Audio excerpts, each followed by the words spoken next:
Hey guys, welcome back to As a Man Thinketh on Yanasa TV. So the United States Senate is seeking out $500 million. That's a $500 million to buy back farmland.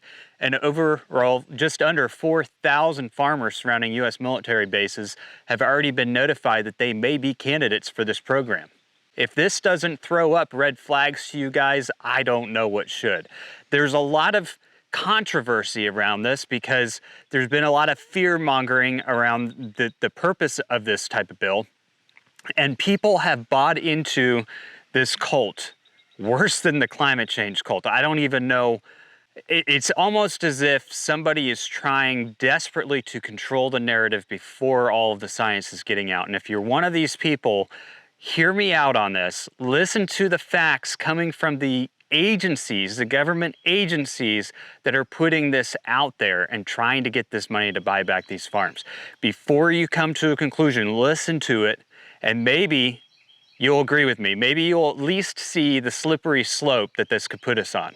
All right, so the Senate bill in question is Senate Bill 747. And the Farm Bill was recently passed by the House, but the Senate has yet to pass their version of the Farm Bill. And all this means is that once these versions are passed, they can take them to the floor and negotiate and come up with the final Farm Bill. So there's a lot of hope from a lot of people that Senate Bill 747 gets thrown into the Farm Bill. And there's a chance, there's a better chance of it getting approved if it gets thrown into the Farm Bill. And what this would do is it would give the United States government, the USDA, $500,000 to supply grants and to offer farm buybacks to people who have been impacted, farmers who have been impacted by PFAS chemicals. This is modeled off of what we saw happen in Maine. If you guys watched that Maine video, and if you watch a lot of my videos about a lot of these different states, I often tell you that what we're seeing are concepts being tested at the state level, at the city level, at the county level, and if all goes well, they will implement them on a grander scale. And that's exactly what we're seeing here with the PFAS chemicals. And I'm gonna get into it because I agree, PFAS chemicals are bad. We need to mitigate them out of our environment. The problem is that they are everywhere. This is something people don't realize or they can't comprehend. It's not just on farmlands, it's everywhere. Everywhere you go. And the thing is PFAS chemicals weren't even outlawed or they weren't even banned on food wrappers until February of 2024. That's when the FDA finally came out and said we have done away with all food wrappers, to-go boxes, all the things that had PFAS chemicals in them. So this is something that you have already been exposed to. This is something that's been in the environment for quite some time. It's something that could take multiple generations to get a handle of. But going out and shutting down farms, going out and buying back the farms isn't going to do a darn thing. And I'm gonna talk a little bit about how much PFAS chemicals are actually getting into the food supply from these farms in a second. The problem with a bill like this, and I'm not saying that they shouldn't go in there and help these farmers who have been put into this situation.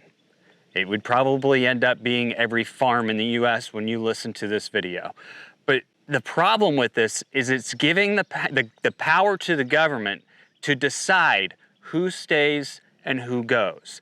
They get to decide, okay, this is a farm that we are going to mitigate and clean up.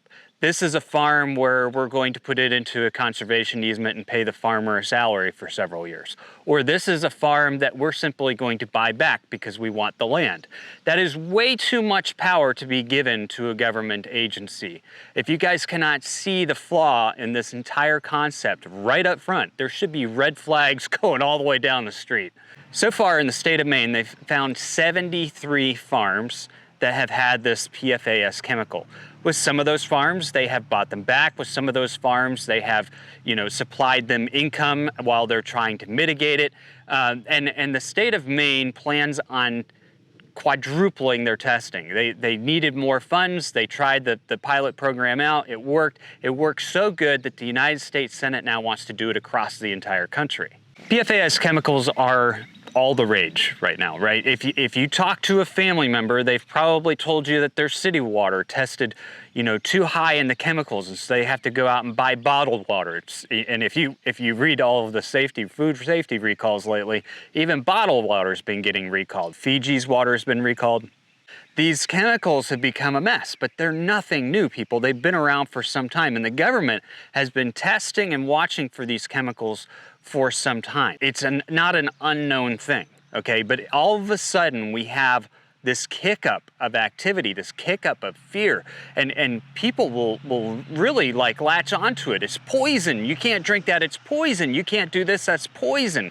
But if they truly understood what it was they were talking about with these chemicals, the extent to where these chemicals are, then they would understand that there is absolutely no way to avoid the chemicals at this moment in time. The only thing that we can do, the first steps that we should be doing, is starting to remove them from the manufacturing process, which they've been doing.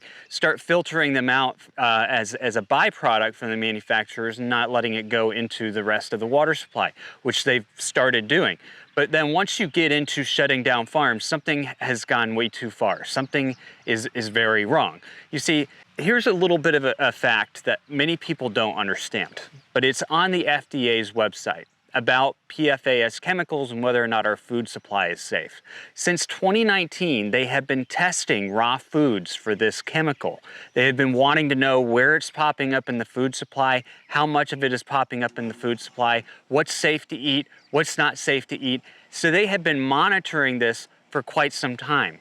The results are phenomenal. 97% of our food supply does not have elevated levels of PFAS chemicals in them. For this chemical to be everywhere in our environment, our food supply does not have elevated levels of it. Most of that, 3% or whatever it was that they had tested where it was at elevated levels was in seafood. Seafood, for whatever reason, fish, seem to retain the chemicals, probably because they eventually wash their way into the water supply, and that's where they concentrate.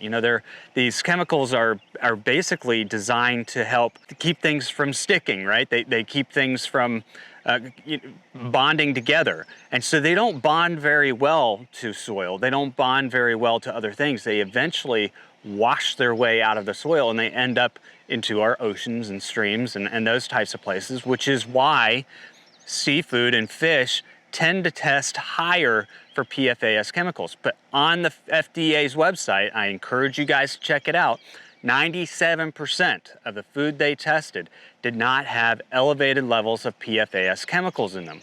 So why are they trying to shut down all these farms? Now, some of you guys are probably sitting there thinking, this doesn't impact me. It doesn't impact my homestead. It doesn't impact my small organic farm. But before you go down that path thinking that way, I have a few examples for you of how this whole entire system works. So, Jim Buckle and his wife, Hannah Hamilton, started their 18-acre organic vegetable farm in Unity, Maine, more than a decade ago. They wanted to grow and harvest organic, safe, natural foods for their customers, right?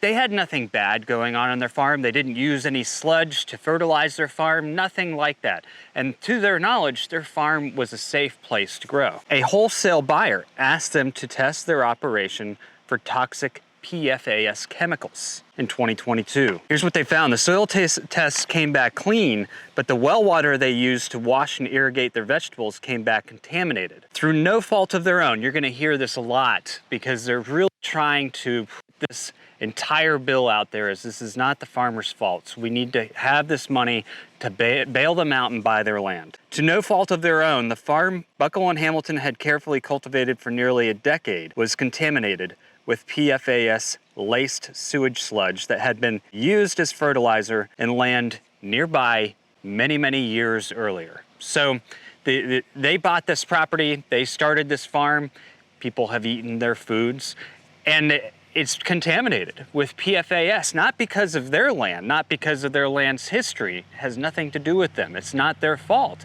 It's because somebody many, many years ago was using sludge on a different farm, not too far from them. And it wasn't their fault either. Believe me, it wasn't any of their fault because it was the environmentalist groups who convinced everybody that spreading the sludge as fertilizer was healthy for the environment in the first place. The same people that want to buy back their farms now. Here's another story. First-generation organic farmers Katia Holmes and her husband are facing a PFAS crisis on their 700-acre Misty Brook farm in Albion, Maine. So what happened to them? Their well water tested fine, as usual, but testing of their cow's milk and the hay they bought from a neighbor to feed the cows came back with elevated levels of PFAS chemicals. Further testing revealed that a previous owner of the Holmes land had spread sewer sludge on certain fields 20 years ago, leaving behind PFAS in the soil. These are people who had no idea. These are people who great care of property. Our property was vacant for 20 years before we bought it, but who knows? I mean, 40 years ago, somebody could have spread some sludge. Two family farms in Texas last month filed a lawsuit against biosolids company Synagro, alleging their operations were poisoned after biosolids were deposited on a neighbor's land, contaminating their water supplies and exceedingly high levels of PFAS chemicals. So guys, the point is this impacts everybody, every single person out there. And if they can regulate, farms selling their food to the commercial public, they're gonna eventually regulate farms that are growing food for self-use. Just remember this, out of 1,300 samples collected between 2019 and today, the FDA has found that 97% of our food does not have elevated levels of PFAS chemicals in them. But they're going after a whole lot of farms. These chemicals can enter your farm from any direction. They are well known, well documented. They are well documented as being everywhere in our global environment at this point in time. There is no way of escaping these chemicals, and therefore, there is no way of escaping the possibility of being bought out of your farm by the government. According to Linda Lee, a professor of agronomy at Purdue University who studies PFAS contamination in the environment, we don't actually know how much PFAS in a plant is a problem. We don't actually know what the guidelines are. Depending on where you live, your climate, your depth to groundwater dynamics, what's happening in your state, it can vary. I just don't think people realize how complex it is. It is so complex that there's no easy answer. There's no way to determine, but we're gonna come out with a blanket government program? Folks, somebody is trying to control the science narrative around this. They're doing a very, very good job at it, especially since this is not a new thing, but people are acting like this is the first time they've ever heard of it. They're freaking out about it. They're going crazy over this thing.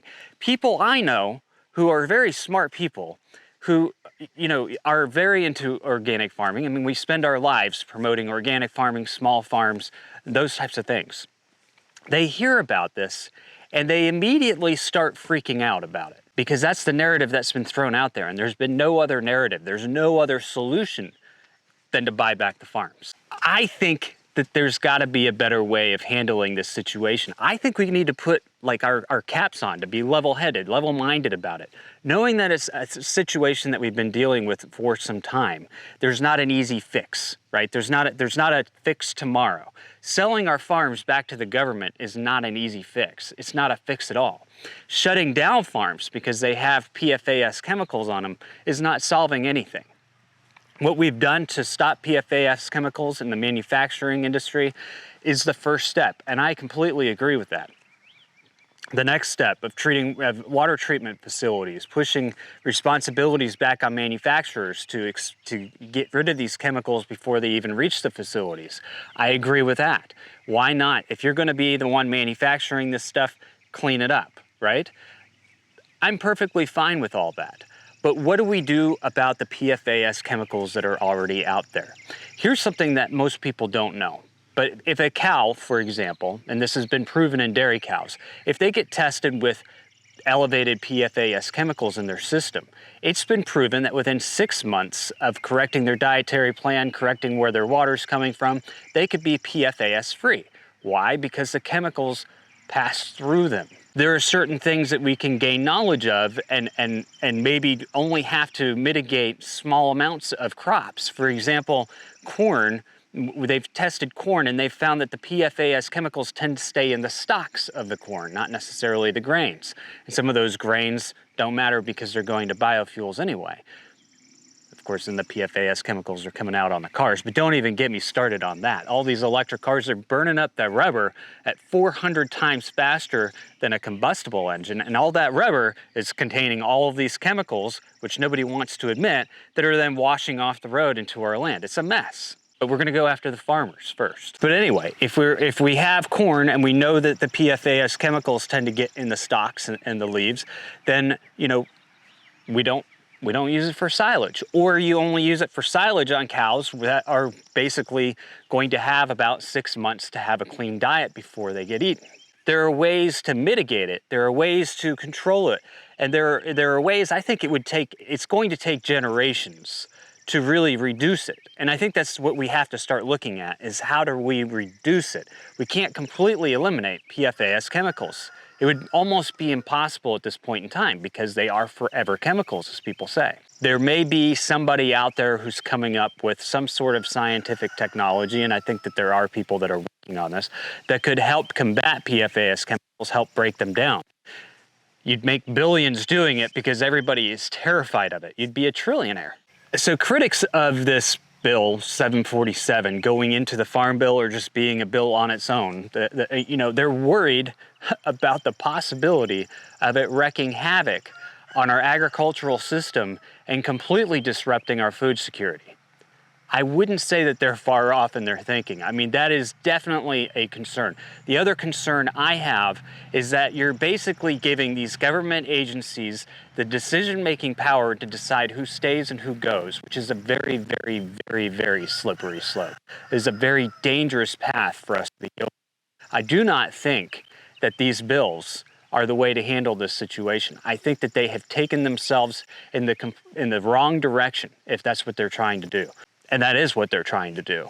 If you look around the world, governments around the world have been shutting down farms left and right over climate change and now PFAS chemicals. I find it concerning that all of this is coming to a head at a time when you've got global organizations throwing out agendas to basically disrupt private ownership of land, to rewild land. You have these agendas. You have these movements towards, these lab-grown food products, which don't even get me started on this in this video, but if you look at the Food Safety Modernization Act, which was passed under Obama, the thing was hardly ever implemented. They implemented this year, and there's recall after recall after recall after recall after recall. Recalls are up 33% in the first quarter. And what's funny is food prices are just continuing to climb, and they're shutting down farms around the world, recalling food around the world. Something is going on, and I'll go into more detail on recalls in another video, because I'm not saying they shouldn't recall food if food is bad. I'm not saying that at all. What I'm saying is that if you look at everything that's going on, there's definitely something nefarious. Coming out with a $500 million bill to buy back farmland, or to choose who they buy back and choose who they help out. And that bill would also fund them going out and testing farmland. It would give the feds the ability to go out and just test people's farmland. I mean, this is going to be like the next bird flu situation, only with PFAS chemicals. This is not science. This is not a way of handling this, and this is not a way of coming up with a long-term strategy to mitigate the PFAS chemicals. In fact, if anything, these farms are a great way of starting to turn it around and start to mitigate the soil and heal the planet. I mean, that is an environment where you have people directly working with nature with the ability to heal it. Instead, we're going to shut them down. Instead, we're going to test them and stress them out, make them not be able to sell their food. If you're a farmer anywhere who has taken hay, corn, have you fed corn to your pigs on your property from Tractor Supply? Have you fed animal feed to any of your animals? These are the questions you need to be asking yourself, because if you have, there's a very, very good chance that you've already been contaminated for years with PFAS chemicals. Every single one of us has. It is ludicrous to me that this is the direction that our politicians want to go in, but I know why they're doing it, and I hope you do too. Eyes wide open, guys. Until next time, stay safe and defend the right to farm.